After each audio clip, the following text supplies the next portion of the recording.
Olá, tudo bem? Vamos começar mais um estudo espírita. Estamos estudando os casos de expiações terrestres contidos no livro O Céu e o Inferno.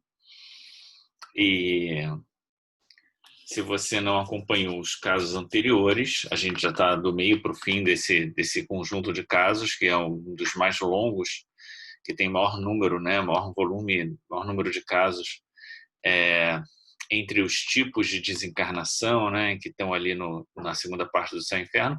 Se você não viu os anteriores, eu estou colocando aqui em cima para você acompanhar os outros casos, porque vira e mexe a gente faz um comentário relativo aos casos anteriores.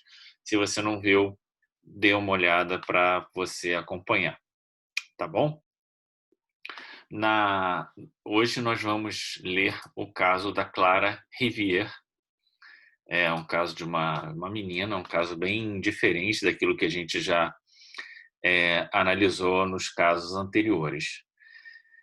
Antes de começar, vamos pedir a Deus que nos abençoe, abençoe você, a sua família, a sua casa nessa hora, a todos que estamos sintonizados nesse momento, buscando o estudo do Evangelho, o estudo, nesse caso específico, de como podemos aprender bem a equilibrar a nossa vida para ter uma boa desencarnação.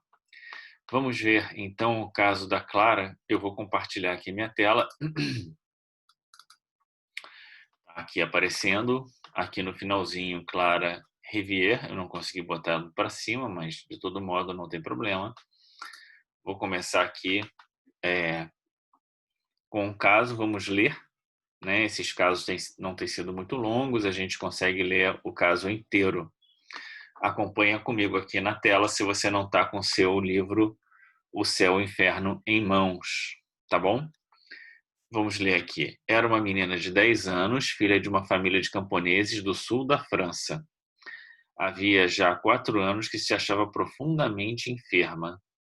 Durante a vida nunca se lhe ouviu um queixume, um sinal de impaciência, conquanto desprovida de instrução, consolava a família nas suas aflições, comentando a vida futura e a felicidade que da mesma deveria decorrer. Então a gente já vê aqui sinais de um espírito que está um pouco acima da média entre nós, né? Porque é uma criança muito 10 anos, 4 anos sofrendo de uma enfermidade, e o que os espíritos ressaltam aqui são esses elementos que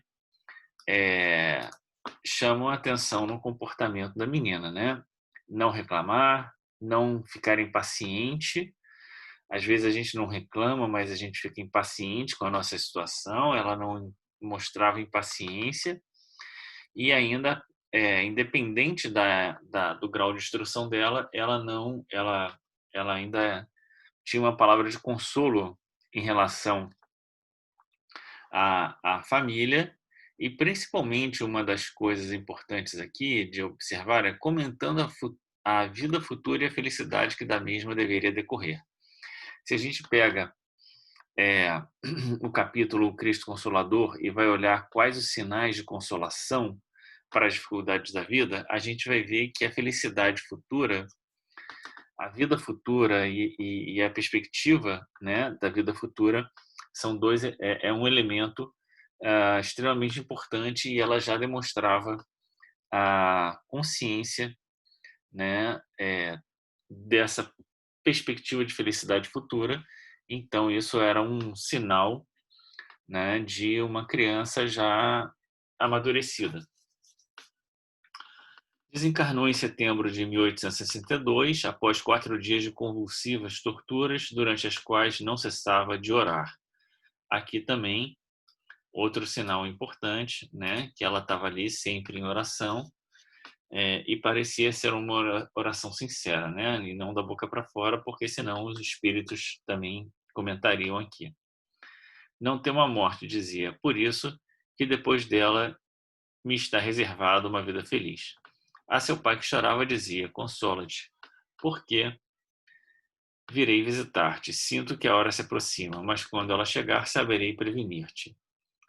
Então ela tinha também, além de tudo, uma consciência do instante da morte, o que não é muito comum, né?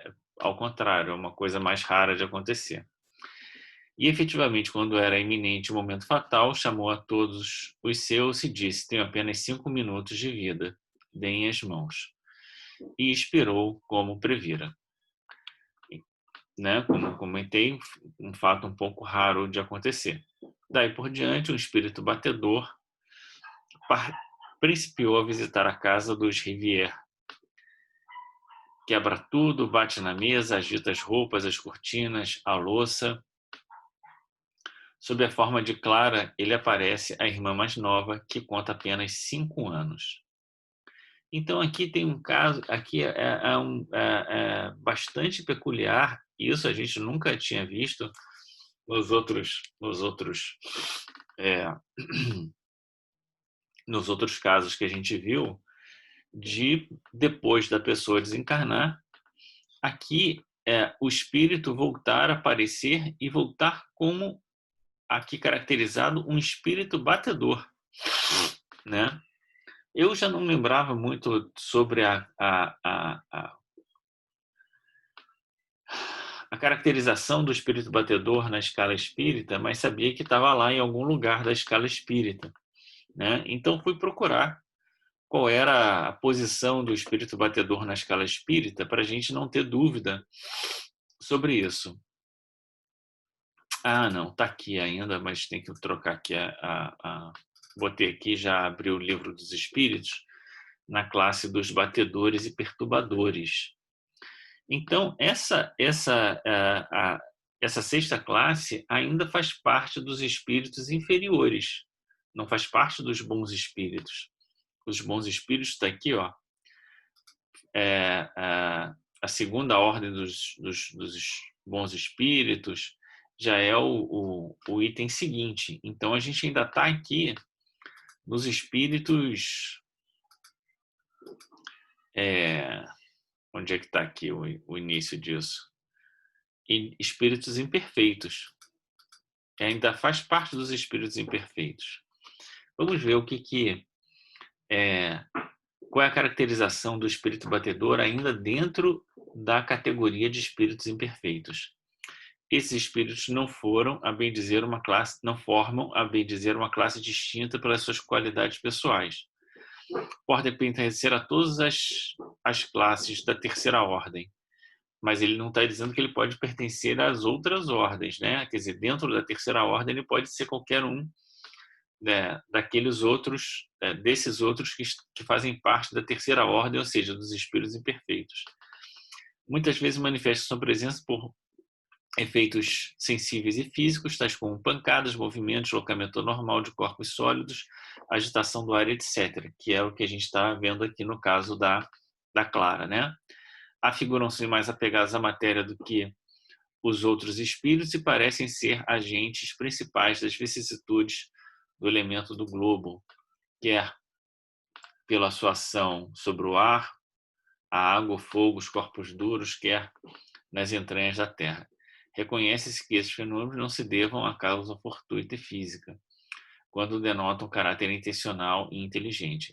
Todos os espíritos podem produzir esses fenômenos, mas, em geral, os de ordem elevada, isso aqui que é importante, ó, deixam a cargo de espíritos subalternos mais aptos para as coisas materiais do que para as inteligentes.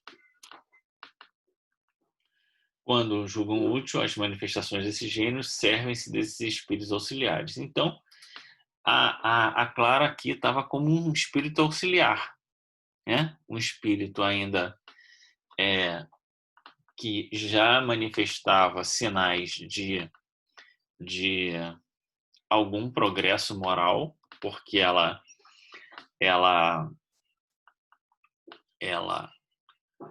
tinha consciência da vida futura e tudo mais, como a gente viu, né? Mas se ela está caracterizada aqui como espírito batedor, é porque certamente havia outras questões relativas à sua experiência passada que a gente não tem conhecimento aqui, portanto não pode falar, né? vamos voltar então aqui para o céu e o inferno. Por quê? Porque ela, então, a despeito de ter conseguido, né, um sucesso nessa expiação, que foi uma expiação rápida, né, uma encarnação rápida de 10 anos. Num certo sentido, também foi uma expiação rápida, porque foram 4 dos 10 anos. Os 6 primeiros anos estava tudo bem com ela, né? Mas ela se mostrou extrema firmeza diante das provações por que passou, né? A despeito disso, quer dizer, independente disso, essa foi uma prova porque ela passou, certamente ela ainda tinha outras questões que não foram possíveis de serem observadas e tratadas nessa encarnação, que foi uma encarnação rápida e que ela tinha só 10 anos de idade, quer dizer, a capacidade de discernimento, de ação, né? Conjunto de problemas que ela poderia vir a enfrentar se crescesse, né? Se tornasse uma mulher adulta, né? É, é, não foram enfrentados agora, provavelmente ficaram para outra encarnação, mas o importante é que ela, nesse aspecto, venceu, mas não estava ainda claramente identificada como um espírito mais elevado, um espírito feliz. Ela ainda estava aqui como um espírito auxiliar, mas um espírito auxiliar da linha de frente, vamos dizer assim, né? Bom, vamos continuar aqui então na leitura do caso dela. Segundo afirma essa criança, a irmã lhe aparece frequentemente e tais aparições lhe provocam exclamações de alegria como essa. Vejam como Clara é bonita. Então, ela aparecia para a irmã, né, que tinha 5 anos, e a irmã ficava muito contente de vê-la. Então, foi evocado o espírito da Clara, e ela diz: aqui estou disposta a responder-vos. Tão jovem quando encarnada, de onde vos vinham as elevadas ideias sobre a vida futura manifestadas nesse mundo? E a resposta dela: do pouco tempo que me cumpria passar no vosso planeta e da minha precedente encarnação. Eu era médium, tanto ao deixar como ao voltar à Terra, predestinada, sentia e via o que dizia. Então ela era médium, né? Ela estava percebendo ali o que estava acontecendo no mundo espiritual, né? Ela tinha sido já médium numa encarnação passada, voltou como médium, então ela tinha uma sensibilidade maior, conseguia perceber mais o mundo espiritual.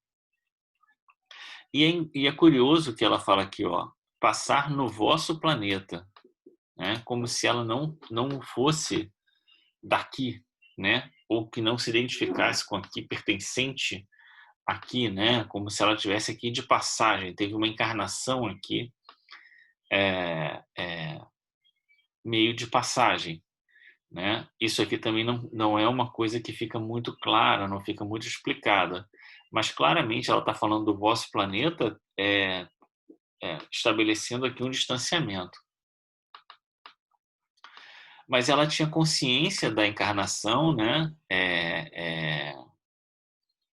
Ela sabia que ela ia passar pouco tempo nessa encarnação.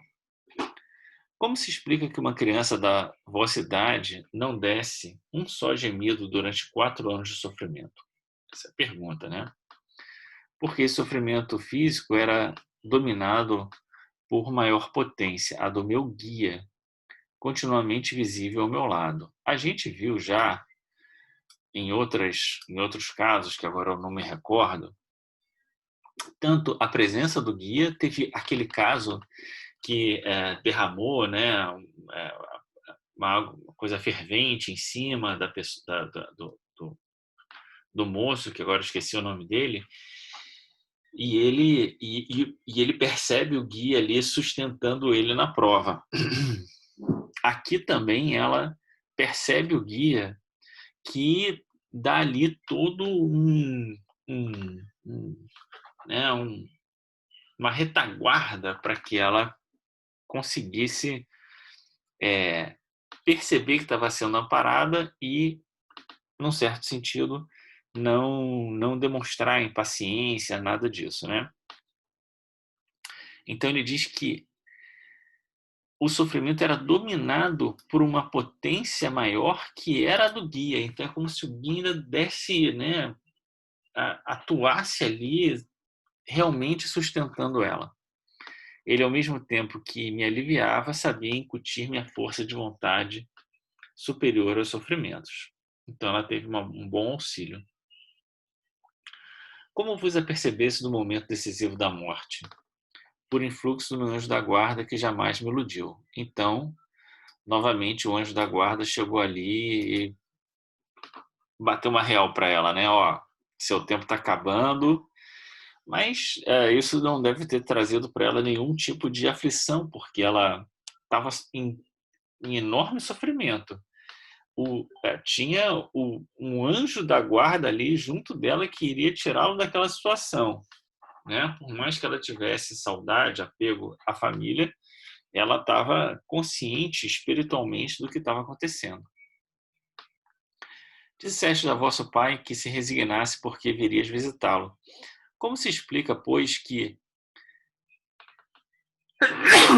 animada de tão bons sentimentos para com os vossos pais, viessem perturbá-los depois com ruídos em sua casa? Então, aqui novamente está se configurando a posição dela depois da desencarnação como um espírito batedor que veio trazer aqui, ó, perturbação para casa. Então ela estava numa posição que ela tinha a possibilidade de ter o guia do lado dela sustentando ela na prova, mas ela foi colocada ali na linha de frente para produzir esse tipo de ruído, de perturbação, que nas mais das vezes é necessário, mas como a gente leu no Livro dos Espíritos, não são os espíritos mais elevados que fazem isso, né? Vamos ver o que ela diz. É que eu tenho indubitavelmente uma provação, ou antes, uma missão a realizar. Acreditais que venha ver meus pais sem fito algum? Esses rumores, essas lutas derivadas de minha presença são um aviso. Nisso, eu sou também auxiliado por outros espíritos, cuja turbulência tem sua razão de ser. Como razão de ser, tem a minha aparição, a irmãzinha. Graças a nós, muitas convicções vão despontar. Então, a ideia era exatamente essa. Na época em que tem o surgimento do espiritismo, né, que a gente está ainda muito dentro desse período, todas essas manifestações foram dadas exatamente para que o céu e o inferno pudesse ser estrito e ter essa estrutura.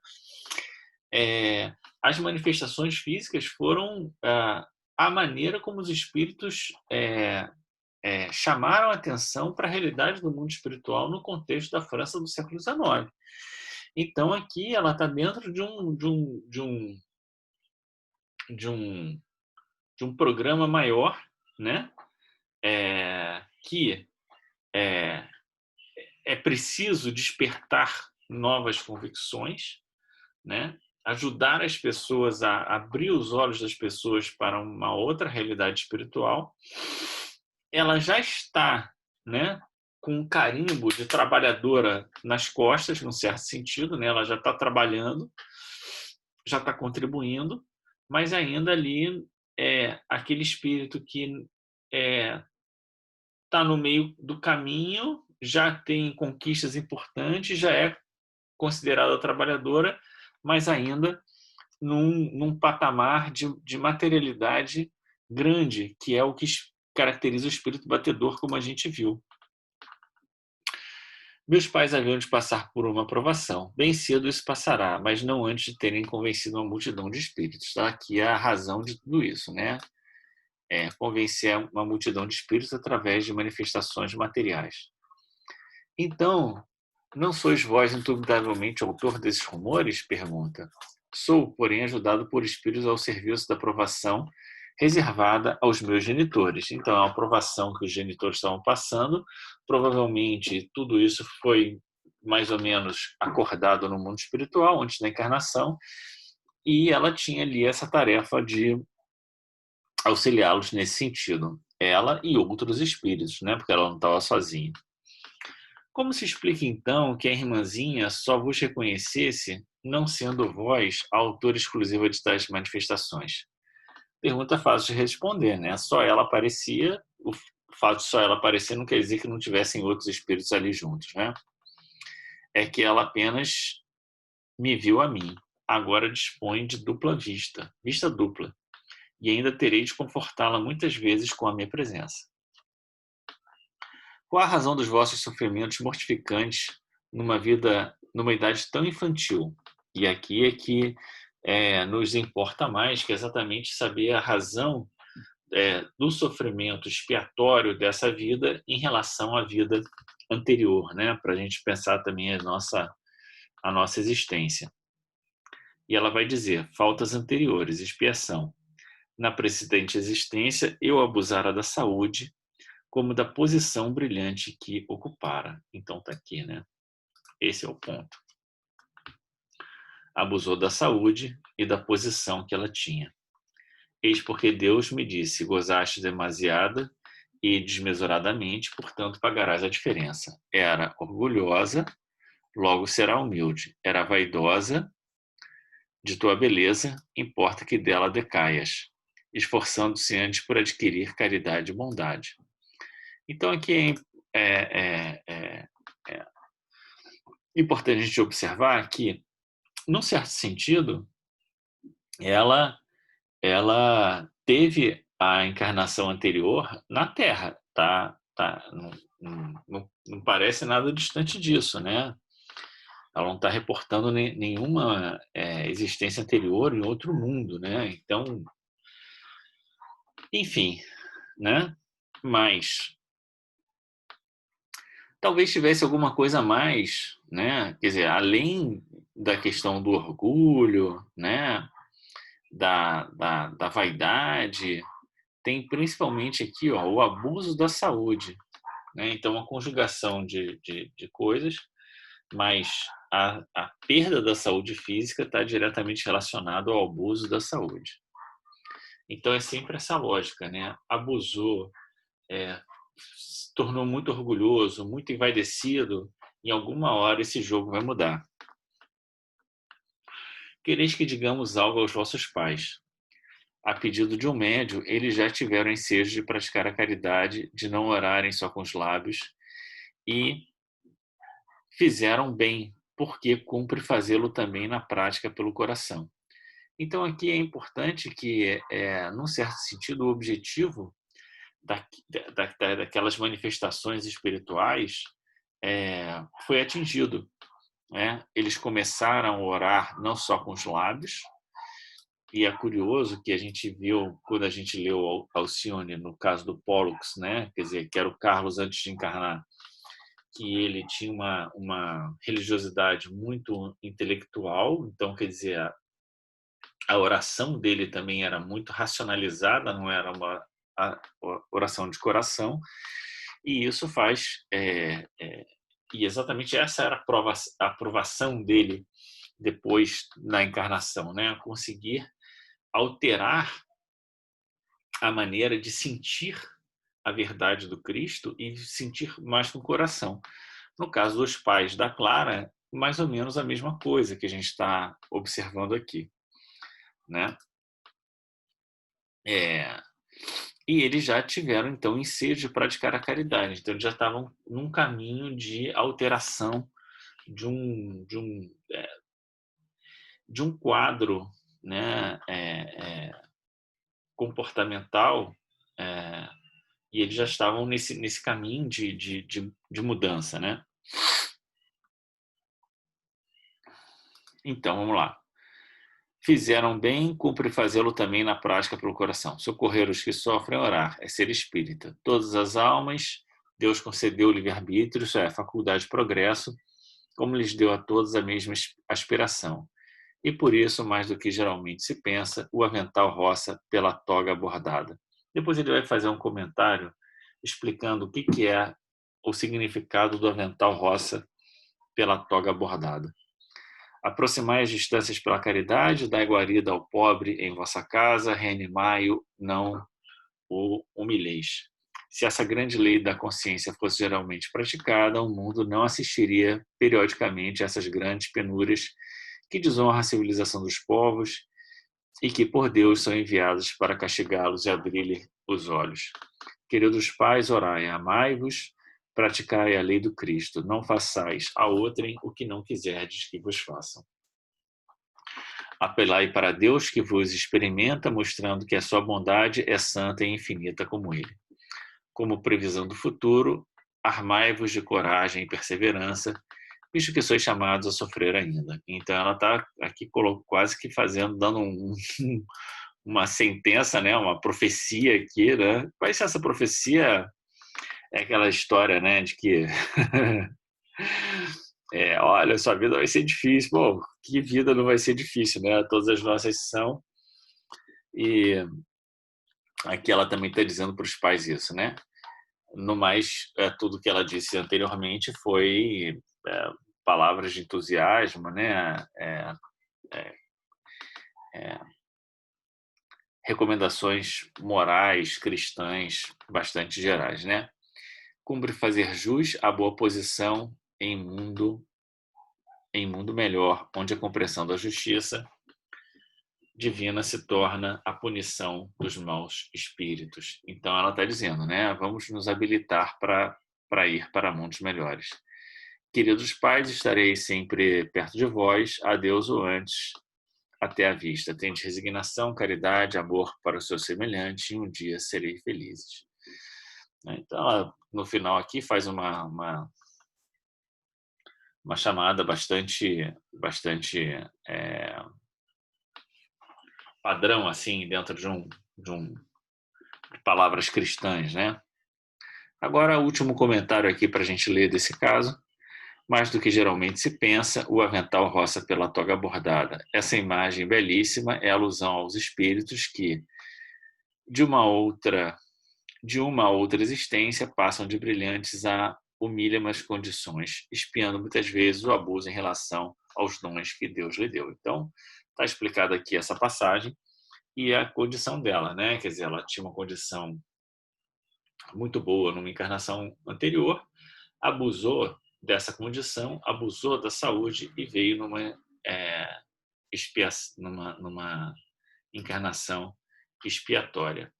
É uma justiça essa que está ao alcance de todos. Profundo pensamento também esse que atribui às calamidades coletivas a infração das leis divinas, porque Deus castiga os povos tanto quanto os indivíduos. Realmente, pela prática da caridade, as guerras, as misérias acabariam por ser eliminadas. Pois bem, a prática dessa lei conduz ao espiritismo e, quem sabe, será a razão de ter ele tantos e tão acérrimos inimigos? As exortações dessa filha aos pais serão acaso as de um demônio? Então ele está fazendo aqui novamente, né, um cotejamento com as ideias católicas, né, de se a manifestação da filha seria como se fosse um demônio por conta de ser uma, entre aspas, perturbação, né, ter ali como se fosse uma casa meio assombrada. E, enfim, o que é importante aqui nesse caso para nós, né, é observar tanto a relação do sofrimento, né, com a vida anterior, e a gente não sabe qual o critério, né, utilizado para que ela ficasse 4 anos. Por que ela não ficou mais tempo? Por que não foi uma vida em que ela teve um problema de saúde mais longo, mas não tão grave, né? Quer dizer, esse tipo de ponderação e de dose de quanto o espírito vai experimentar, vamos dizer assim, do reverso da moeda daquilo que ele fez, é quase que algo específico e próprio para cada um, né? Quer dizer, cada um tem a sua dose certa de remédio. E no caso dela foi essa. E é difícil a gente ponderar, né, e querer entender esse critério porque a gente não consegue perceber o conjunto o conjunto da obra, o que exatamente ela fez, o que exatamente, em que aspecto exatamente ela abusou da saúde e coisas desse tipo. Mas fica aqui para nós essa advertência, né? Todos esses casos de expiação terrestre são advertências para que a gente não precise nós também passarmos e termos às vezes um período de uma vida para para revisar, né, e passar por uma aprovação de um sofrimento mais acerbo em relação a algo que nós provavelmente estamos fazendo agora nessa encarnação. E por isso a necessidade de vigilância e oração desde já. Tá bom? Vamos encerrar por aqui. O próximo caso que a gente vai ler é de François Vergnes. Mas isso fica para a próxima semana. Tá bom? Um grande abraço e até.